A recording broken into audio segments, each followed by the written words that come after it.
Hey guys, everyone keeps asking, will Marvel Rivals kill Overwatch? The answer is no, but let me explain. Just give me a minute.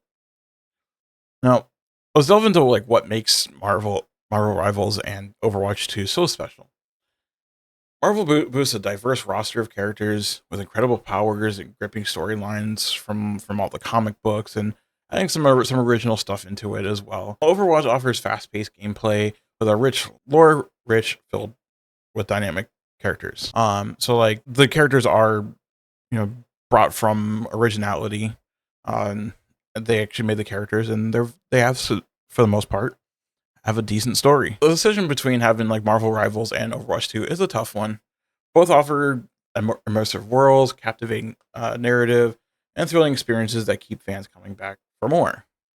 So let's dive into like some differences. Overwatch has been such a I say it's such a giant in this shooter genre for so long that many haven't really competed with it.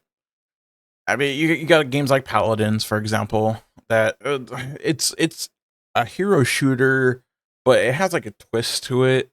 Sometimes can be, at least for me, it kind of overcomplicated everything for it.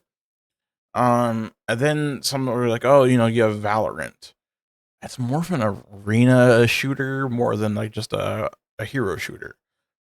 So it's the same, but not at the same time. Overwatch has become such a huge game that they've changed so many different people that it starts to dilute everything. You have all the people from the original Overwatch 1 who created the stories, gameplay. They've tested so many different things.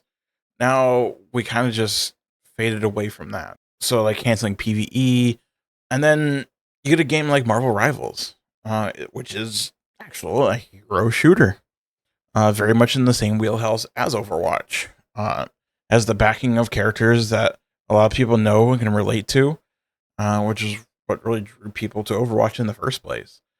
Like I said, characters with rich stories that you can relate to, like just like with comic book characters, there's characters that you can relate to. I'm not gonna say we have to have like PVE for any of the games, but if characters are released in reality with no story to them, they just become like two-dimensional characters.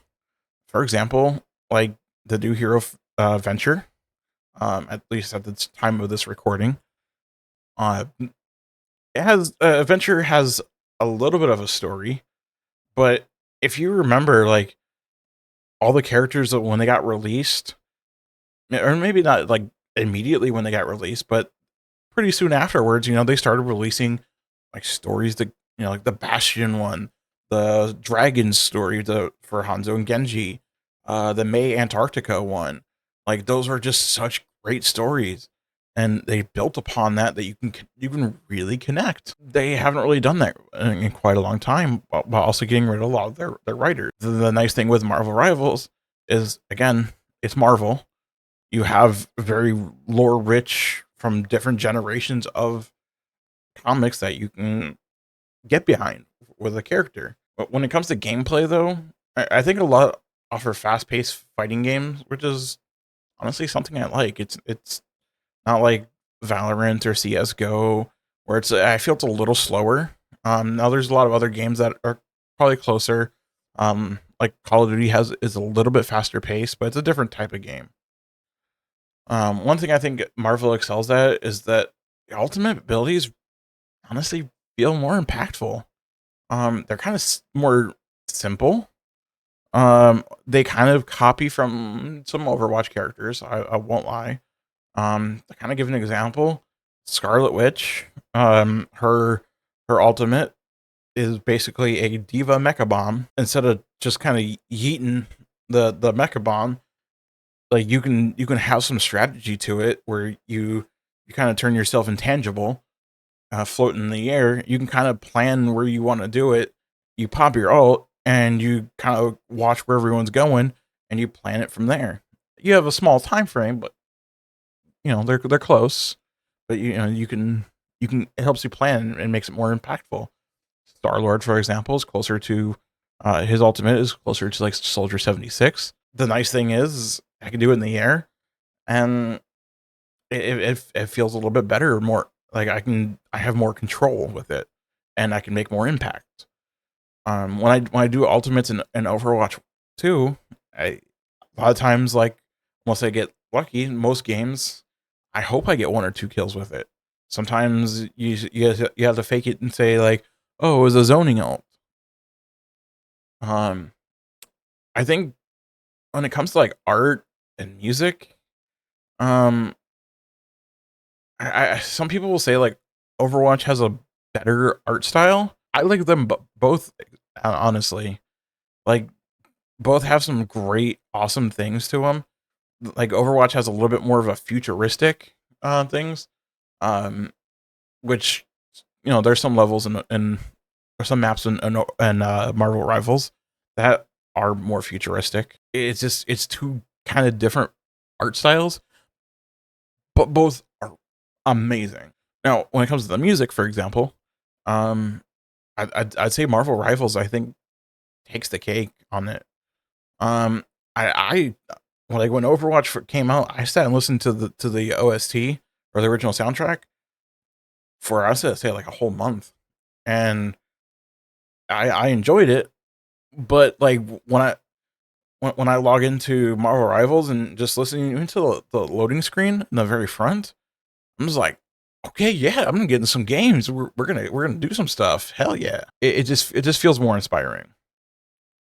Now, one one last thing I kind of want to touch on, toxicity. It's kind of a huge thing in a lot of games.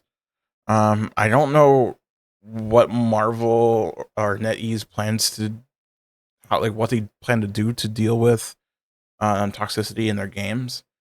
Um, but like Overwatch has been kind of shooting themselves in the foot. I made a video. It's called Rated T for Overwatch is rated T for toddler, and it goes over like people getting banned over saying the F word, or actually fuck, or damn, and some of the characters say that in the game.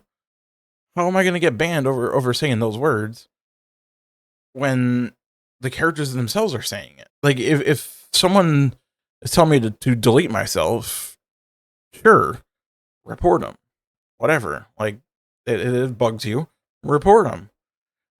But for cussing, like, that's kind of dumb.